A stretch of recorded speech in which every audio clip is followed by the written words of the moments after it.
Hello students, मैं हूं जितेंद्र कुमार और आज आप लोगों के लिए जो टॉपिक है वो है संघ कार्डेटा को कितने वर्गों में बांटा गया है और प्रत्येक वर्ग के क्या क्या लक्षण हैं और उनके कौन कौन से एनिमल्स हैं। आज हम इसकी डिटेल स्टडी आप लोगों को करवाने जा रहे हैं। चलिए सीधे चलते हैं। देखिए संघ कार्डेटा की ओर।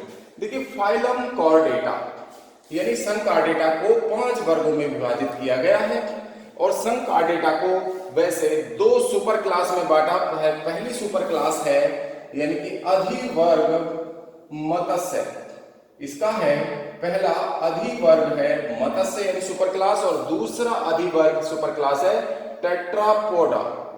तो जो टेट्रापोडा है दूसरा अधिवर्ग हो जाता है इसका संघ कार्डेटा का।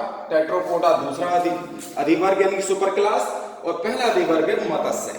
तो मत्स्य और टेट्रापोडा, मत्स्य वर्ग के अंतर्गत 3 वर्ग आते हैं, क्लास कॉन्ड्रिक्थीज, दूसरा ऑस्ट्रिक्थीज और तीसरा प्लेकोडर्मा।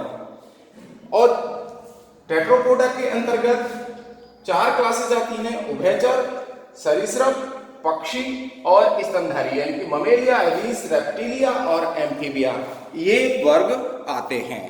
अब आता देखिए फाइलम कॉर्डेटा के 3 जो फंडामेंटल कैरेक्टर्स होते हैं। हमने आपको पहले वीडियो में जब संघ कार्डेटा के लक्षण बताए तो उसमें आप लोगों को बताया कि संघ कार्डेटा के 3 मूल लक्षण हैं, 3 फंडामेंटल कैरेक्टर्स हैं। पहला है नोटोकॉर्ड यानी कि नोटोकॉर्ड मेरुदंड किसी जीवन की किसी भी अवस्था में अवश्य पाया जाएगा। दूसरा है डोर्सल ट्यूबुलर नर्वस सिस्टम यानी कि पृष्ठीय खोखला तंत्रिका तंत्र होगा, दूसरी विशेषता।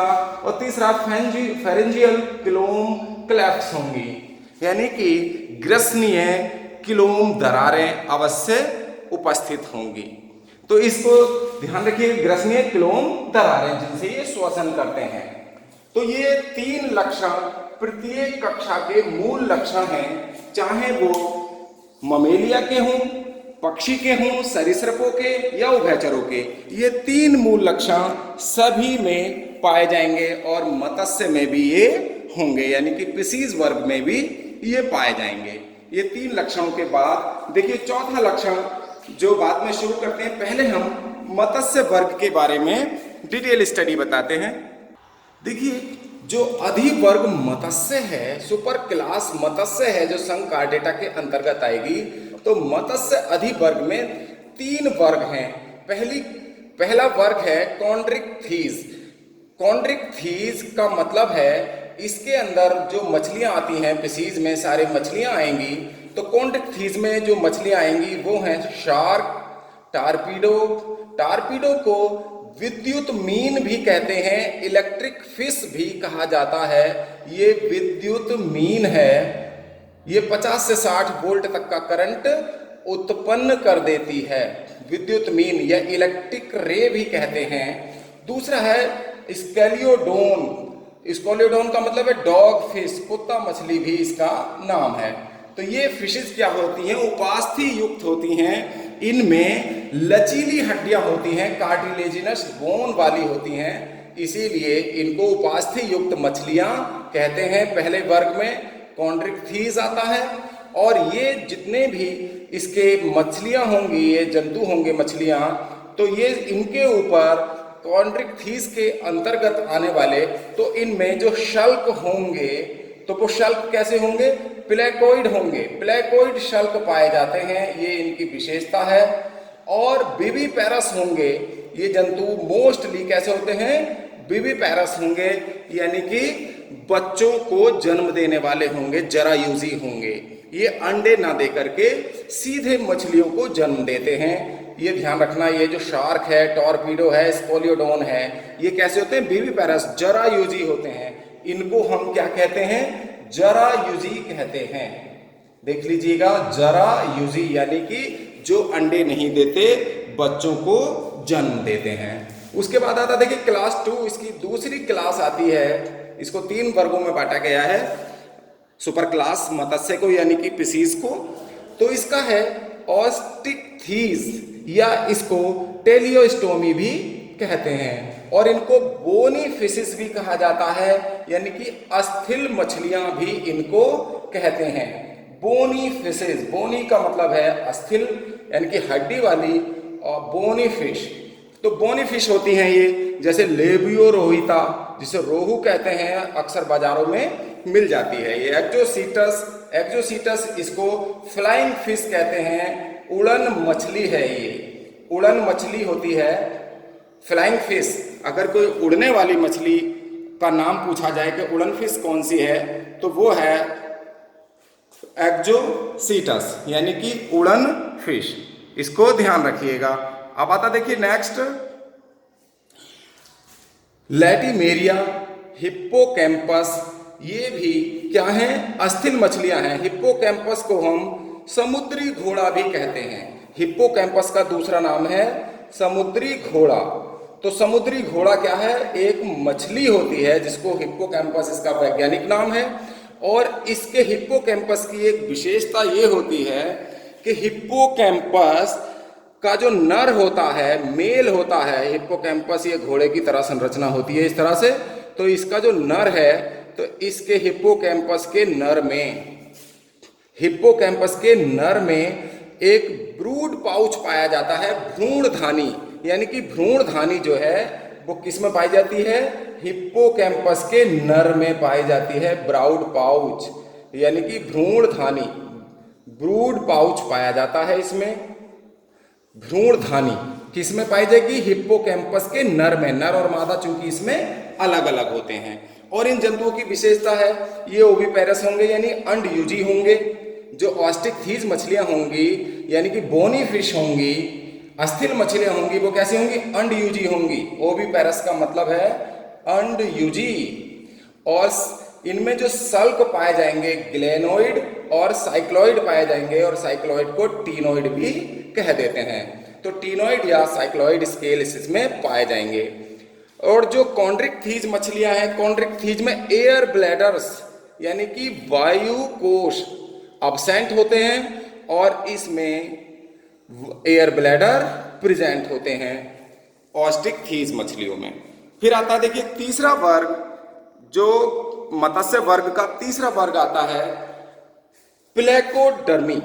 तो प्लेकोडर्मी जो वर्ग है, इसमें विलुप्त मछलियां आती हैं, यानी कि जो विलुप्त हो गई हैं तीसरे वर्ग में रखी गई हैं, जैसे क्लाइमेटियस है और कोकोस्टियस है।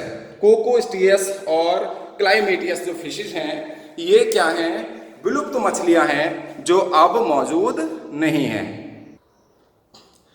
अब देखिएगा, सभी का हम अध्ययन करते हैं, सारी क्लासेस का कंपैरेटिवली स्टडी करते हैं। देखिए मत्स्य वर्ग के जो सुपर क्लास मत्स्य है, इसके अधिवर्ग, इस अधिवर्ग के आपने वर्ग पढ़ लिए, 3 वर्ग थे। अब आता है देखिए स्पीशीज के, उभयचरों के, एम्फीबिया, रेप्टिलिया, एबीज और ममेलिया के जो लक्षण हैं वो क्या क्या हैं। तो देखिए मत्स्य वर्ग में आप लोगों ने देखा लेबियो रोहुता, रोहू मछली, टारपीडो, बिजली वाली मछली जिसे इलेक्ट्रिक रेड या विद्युत मीन कहते हैं, ये पढ़ा, ये इसके एग्जाम्पल हुए। अब इनमें देखेंगे 3 लक्षण, जो नोटोकॉर्ड है वो तो सभी में होगी। देखिए नोटोकॉर्ड की उपस्थिति होगी सभी में, ये मूल लक्षण है। ये पहला लक्षण ये हुआ। दूसरा होगा डोर्सल ट्यूबुलर नर्वस सिस्टम होगा,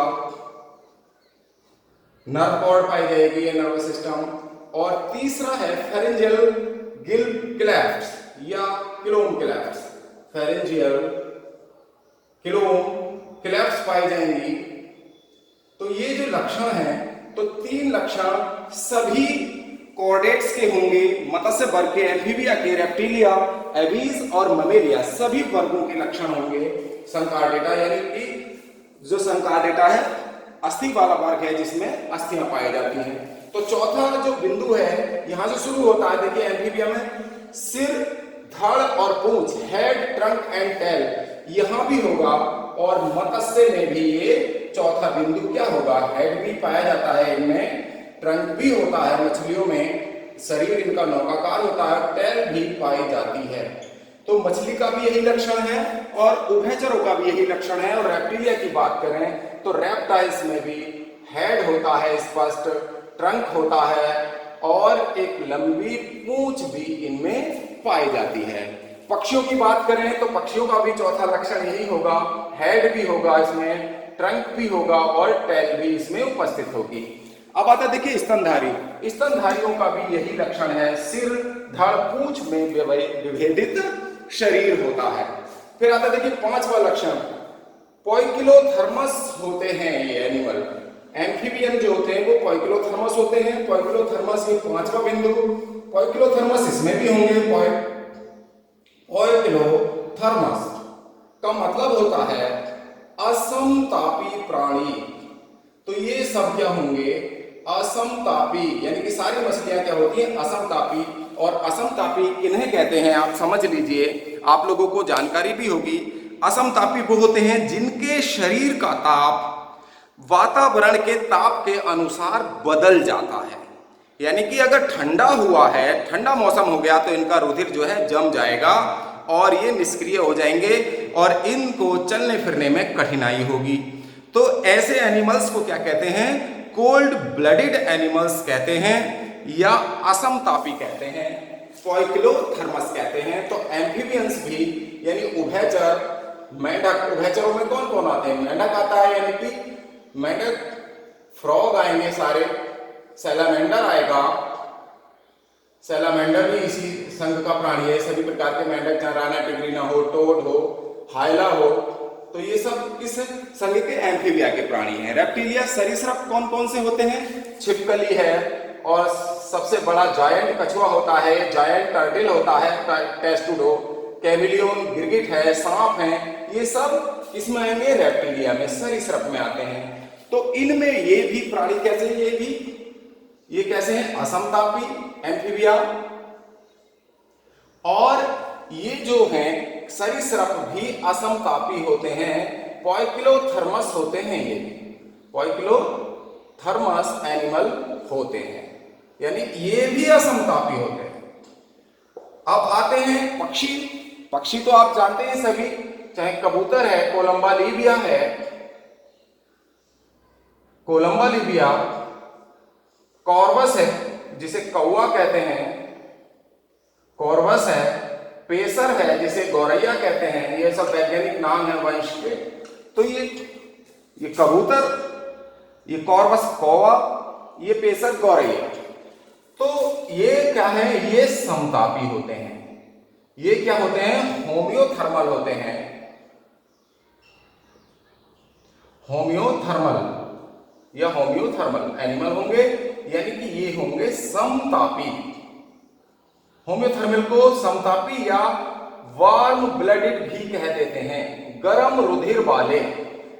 समतापी किसे कहेंगे, जिनके शरीर का ताप, समतापी वो होते हैं जिनके शरीर का ताप वातावरण के ताप के अनुसार नहीं बदलता, समान बना रहता है, एक समान रहता है। जैसे हम हैं, पक्षी है, जो स्तनधारी वर्ग के प्राणी हम हैं, गाय, भैंस, बकरी, ये जितने भी स्तनधारी अपने बच्चों को दूध पिलाने वाले होते हैं, तो ये सभी एनिमल्स क्या होंगे, समतापी होंगे। और मानव भी समतापी होता है, इनके शरीर का ताप वातावरण के ताप के अनुसार नहीं बदलता है, जो है वही रहता है। तो इनको कहते हैं समतापी, समान बना रहता है ताप, समतापी होते हैं। इनको वार्म ब्लडेड भी कहते हैं। तो ये हुआ। और इधर ममेलिया भी कैसे होते हैं, समतापी होंगे, यानी कि वार्म ब्लडेड एनिमल्स होते हैं। ये आप लोगों ने समझा। अब आते देखिए नेक्स्ट, इनके रेस्पिरेशन किसके द्वारा करते हैं, एम्फीबियंस, ये जो मछलियां हैं, छठा पॉइंट देखेंगे तो फिश हैं, ये रेस्पिरेशन किससे करती हैं, गिल्स, गलफड़ों द्वारा करती हैं। ये गलफड़ों द्वारा श्वसन करती हैं, गलफड़ों से, गिल्स से मछलियां। और एम्फीबिया वर्ग के जो मेंढक, सैलामेंडर और हाइला आदि हैं, तो उभयचर हैं, ये गिल्स द्वारा लार्वल स्टेज में, जब इनकी लार्वा अवस्था होती है तो गिल्स से श्वसन करते हैं। और रेस्पिरेशन स्किन से करते हैं, यानी कि त्वचा से भी करते हैं, और फेफड़ों द्वारा भी ये श्वसन कर लेते हैं, इनमें फेफड़े भी पाए जाते हैं। अब आती है देखिए क्लास रेप्टिलिया, सरीसृप कौन से किससे करेंगे, तो सरीसृप जो श्वसन करते हैं वो किससे करते हैं, लंग्स द्वारा करते हैं, फेफड़ों द्वारा करते हैं, फेफड़े इनमें पाए जाते हैं। फेफड़ों से ही श्वसन करेंगे। यहाँ पर पक्षी भी फेफड़ों द्वारा करते हैं और इनके फेफड़ों में तो वायु कोष भी जुड़े रहते हैं। ये फेफड़ों से श्वसन करेंगे और हम भी जो स्तनधारी हैं सभी दूध पिलाने वाले अपने बच्चों को, जिनके शरीर पर स्तन ग्रंथियां पाई जाती हैं, जो अपने बच्चों को दूध पिलाते हैं और जन्म देते हैं बच्चों को, वो सब स्तनधारी होते हैं। तो ये स्तनधारी भी फेफड़ों से ही श्वसन करते हैं, सांस लेते हैं, लंग्स द्वारा करते हैं। फेफड़ों का मतलब है लंग्स। अब देखिएगा हार्ट, इनमें जो 7th पॉइंट है हार्ट, तो जो एम्फीबिया वर्ग का हार्ट कैसा होगा, मछलियों का हार्ट क्या कहलाएगा, तो मछलियों का जो हार्ट है उसको वीनस हार्ट भी कह देते हैं। मछलियों के हार्ट को क्या कहा जाता है, वीनस हार्ट कहते हैं। और इनके हृदय में केवल 2 वेश्म होते हैं, यानी केवल 2 ही कक्ष होते हैं। ये हृदय हमने बनाया तो केवल 2 ही कक्ष होंगे, एक होगा आलिंद यानी कि ऑरिकल और दूसरा होगा निलय यानी कि वेंट्रिकल। तो ऑरिकल कहते हैं आलिंद को और इसको निलय को कहते हैं वेंट्रिकल। तो एक आलिंद होगा और एक निलय होगा, 2 कक्ष इनके हृदय में पाए जाते हैं। तो ऐसे हार्ट को क्या कहते हैं, वीनस हार्ट कहते हैं। और इनमें जो ब्लड सर्कुलेशन होता है एक पथीय होता है, यूनिडायरेक्शनल होता है। तो एक पथीय होगा, यूनिडायरेक्शनल होगा, यूनिडायरेक्शनल ब्लड सर्कुलेशन होता है, यानी कि रुधिर केवल एक ही दिशा में बहता है। और अब हृदय की बात करें उभयचरों की, तो उभयचरों का जो हृदय होता है स्टूडेंट्स, वो उसमें 2 आलिंद होते हैं और एक निलय होता है। ये हार्ट बनाया हमने, तो इनके हार्ट में देखेंगे हृदय में तो 2 आलिंद होंगे, यानी कि left and right. Left auricle होगा LA, लेफ्ट ऑरिकल, ये राइट ऑरिकल और एक वेंट्रिकल होता है, यानी कि 2 आलिंद और एक निलय होता है। ऐसे हृदय को क्या कहते हैं, ये तो होता है इनका हृदय वीनस हार्ट या द्विवलनी, द्विवलनी यानी केवल द्विवलनी। और ये होता है मतलब 3 कक्ष पाए जाते हैं, ट्राइचैम्बर्ड होता है, त्रिकक्षीय होता है। चलिए इसको, इसमें 3 कक्ष पाए जाएंगे, त्रिवेशमी होगा ये, द्विवेशमी और त्रिवेशमी। हिंदी में कहेंगे इसको त्रिवेशमी हृदय और इसको कहेंगे द्विवलनी नहीं बल्कि द्विवेशमी हृदय कहेंगे इसको। तो हृदय क्या है होगा, इनमें द्विवेशमी होगा और इसमें होगा त्रिवेशमी, यानी कि 3 चैम्बर, 3 कक्ष पाए जाएंगे, 3 वेशम होते हैं। अब आता है देखिए हृदय, जो रेप्टिलिया है, सरीसृप है, तो सरीसृपों में जो हृदय होगा वो कैसा होगा, इनका हृदय होता है देखिए चतुर्वेशमी। इसमें 4 वेशम पाए जाते हैं, यानी कि 2 निलय होते हैं और 2 आलिंद होते हैं। इधर लेफ्ट ऑरिकल, राइट ऑरिकल, ये राइट ऑरिकल, ये लेफ्ट ऑरिकल, ये लेफ्ट वेंट्रिकल, ये राइट वेंट्रिकल। और इनके हृदय में ये जो चौथा कक्ष है, कहीं कभी कभी क्या होता है, ये कंप्लीट नहीं होता, इसलिए हमने इसको बनाया। चौथा जो कक्ष है आलिंद के बीच में, दोनों आलिंदों के बीच में थोड़ा सा ये गैप पाया जाता है, लेकिन 4 वेशमी ही इस हृदय को कहते हैं। तो ये हृदय कैसा होता है, 4 वेशमी, चतुर्वेशमी कहलाएगा। इसमें हृदय में कितने पाए जाएंगे, 4 वेशम पाए जाते हैं। पक्षियों के हृदय में भी 4 वेशम होंगे, यानी कि चतुर्वेशमी होगा, 1 2 3 4। और मानव का और जितने भी स्तनधारी हैं इनका हृदय भी 4 वेशमी होगा, 1 2 आलिंद 2 निलय, 2 आलिंद 2 निलय होंगे। फिर आता देखिए आरबीसीज। आरबीसीज जो होंगी, इन उभयचरों की जो आरबीसीज हैं वो कैसी होंगी, ओवल शेप्ड होंगी, न्यूक्लिएटेड होंगी, यानी केंद्रक युक्त होंगी और अंडाकार होती हैं आरबीसी। इसको ध्यान रखेंगे। अब देखिएगा आरबीसी एम्फीबिया में ओवल शेप्ड होंगी, अंडाकार होंगी और न्यूक्लिएटेड होंगी, यानी कि इनमें केंद्रक होगा, इनमें केंद्रक पाया जाएगा। यहां भी आरबीसीज कैसे होंगी, ओवल होंगी और इनमें भी केंद्रक पाया जाएगा। यहां भी केंद्रक पाया जाता है और ये भी ओवल और न्यूक्लिएटेड होती हैं। लेकिन स्तनधारियों में आरबीसीज में केंद्रक नहीं होता। आरबीसीज जो होंगी स्तनधारियों में क्या होंगी, केंद्रक विहीन होंगी, इनमें केंद्रक नहीं पाया जाता। अब आता है देखिए ब्लड सर्कुलेशन। सभी में ब्लड सर्कुलेशन कैसा होगा, बंद प्रकार का, क्लोज्ड टाइप होगा, यानी कि closed type blood circulation system पाया जाता है सभी में। और सभी में हिपेटिक पोर्टल सिस्टम भी पाया जाता है। वो हमने पहले भी इसमें जब संकार्डेटा के लक्षण लिखवाए तो हिपेटिक पोर्टल सिस्टम क्या होगा, सभी में उपस्थित होगा।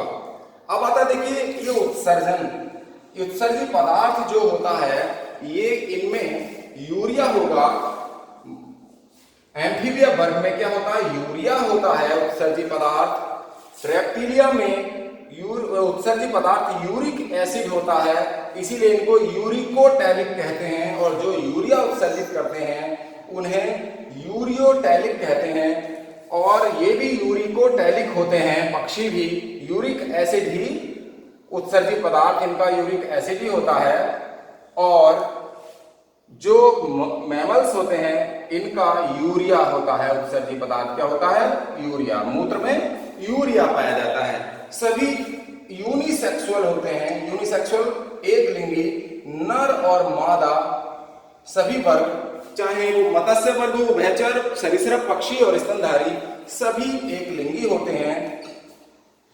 फर्टिलाइजेशन एम्फीबिया में क्या है, एक्सटर्नल होता, बाहरी होता है। और बाकी सब, और मछलियों में भी क्या होता है, फर्टिलाइजेशन एक्सटर्नल होता है, शरीर के बाहर निषेचन होता है, निषेचन क्रिया। और इनमें सब में इंटरनल होता है, सभी में, बाकी सब में कैसा होगा, निषेचन कैसा होगा, आंतरिक होगा, इंटरनल होता है। और क्रेनियल नर्व्स की संख्या मछलियों में, मत्स्य में 11 पेयर्स होती है, 11 जोड़ी पाए जाते हैं इधर। क्रेनियल नर्व्स, कपाल तंत्रिकाओं की संख्या जो है, कपाल तंत्रिकाएं, इसमें उभयचरों में कितनी पाई जाती हैं, 10 जोड़ी। मछलियों में, फिशिस में पाई जाएंगी 11 जोड़ी। और सरीसृप, पक्षी और स्तनधारियों में ये 12 जोड़ी होती हैं, 12 पेयर्स होते हैं। सभी ये अंडयुजी होंगे, अंडे देने वाले होंगे। मछलियां भी अंडे देने वाली, और विविपैरस हमने आपको पहले बता दिया, ये दोनों प्रकार की होती हैं मछलियां। और इधर ये ओविपैरस भी हो सकती हैं और विविपैरस भी हो सकती हैं। मछलियां ओविपैरस भी होती हैं, विविपैरस। ओविपैरस का मतलब है अंडे देने वाले, अंडयुजी। और विविपैरस का मतलब है जरायुजी, यानी कि बच्चे देने वाले। अंडे देने वालों को अंडयुजी यानी कि ओविपैरस कहते हैं, और बच्चे देने वालों को विविपैरस या जरायुजी कहते हैं। तो ओविपैरस होंगे। और रेप्टिलिया भी ओविपैरस होते हैं, पक्षी भी ओविपैरस होंगे। और इनके जो अंडों के ऊपर कैल्शियम का कवच पाया जाता है, इसलिए ऐसे अंडों को किलीडोइक एग्स कहते हैं। किलीडोइक एग्स कहते हैं जिनमें अंडे के ऊपर कैल्शियम कार्बोनेट का कवच पाया जाता है। और ये जो होते हैं स्तनधारी, ये सब विविपैरस होते हैं, यानी कि बच्चे देने वाले होते हैं, ये अंडे नहीं देते, जिसमें मानव भी आता है। अब आता देखिए ओविपैरस। और कबूतरों में यानी कि पक्षियों में जो स्वर यंत्र होता है उसको क्या कहते हैं, साइरिंग्स कहते हैं। इसको साइरिंग्स कहते हैं स्वर यंत्र को। ये पक्षियों की विशेषता है। और इनके जो स्वर यंत्र में क्या है, वोकल कॉर्ड्स नहीं पाए जाते हैं। वोकल कॉर्ड्स इनमें नहीं पाया जाता, और बाकी सब में इनमें वोकल कॉर्ड्स पाए जाते हैं। स्तनधारियों में वोकल कॉर्ड्स उपस्थित होते हैं। इनके एम्फीबिया में जो लार्वा अवस्था होती है जीवन चक्र में, उसे टैडपोल या भेक शिशु कहा जाता है। इसको भेक शिशु कहा जाता है। तो आज ये टॉपिक जो 5 कक्षाएं हैं, मत्स्य वर्ग, उभयचर, सरीसृप, पक्षी और स्तनधारी, आज ये 5 वर्ग यहाँ संघ कार्डेटा के कंप्लीट होते हैं। आज आप लोगों को कार्डेटा के इन 5 संघों की जानकारी मिली। आज आप लोगों को ये टॉपिक कैसा लगा, पसंद आया तो लाइक कीजिए, शेयर कीजिए, और जिन स्टूडेंट्स ने अभी तक हमारे चैनल को सब्सक्राइब नहीं किया है वो आज ही हमारे चैनल को सब्सक्राइब कर लें और बेल आइकन का बटन भी दबा दें, जिससे आने वाले वीडियोस की नोटिफिकेशन आपको समय से मिलती रहे। आपका बहुत बहुत धन्यवाद। आपका मंगल हो।